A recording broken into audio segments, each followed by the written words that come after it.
On l'appelle le 8e continent ou la soupe de plastique. Situé dans le nord-est de l'océan Pacifique et découvert en 1997, il s'étend sur une surface d'environ 3,4 millions de kilomètres carrés, soit près de 6 fois la superficie de la France.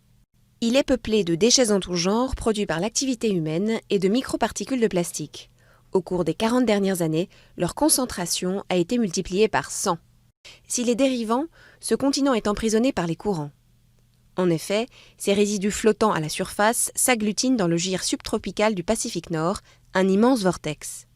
Ils s'amalgament ainsi dans cette zone, point de rencontre de courants océaniques qui s'enroulent sous l'effet de la rotation de la Terre entre les côtes d'Hawaï et de l'Amérique du Nord. 4 autres vortex marins dans lesquels se concentrent des millions de tonnes d'immondices polluent nos océans. Peu émergées, mais épaisses par endroits de plusieurs dizaines de mètres, ces plaques de débris terrestres ont des conséquences écologiques parfois insoupçonnées. Confondus avec le plancton, ces détritus en décomposition sont ingérés par les mammifères, tortues et oiseaux et obstruent leur système digestif.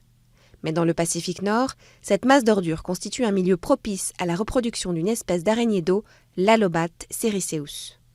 Cet insecte, capable de vivre dans un milieu marin, a besoin d'un terrain solide pour pondre ses œufs et ce lieu lui fournit un incubateur de rêve. Manne inespérée pour les crabes, les poissons et les oiseaux de mer, l'Alobat est, elle aussi, un prédateur qui affectionne le zooplancton et les œufs de poisson. En pleine prolifération, cet insecte menace aujourd'hui de déséquilibrer l'ensemble de l'écosystème.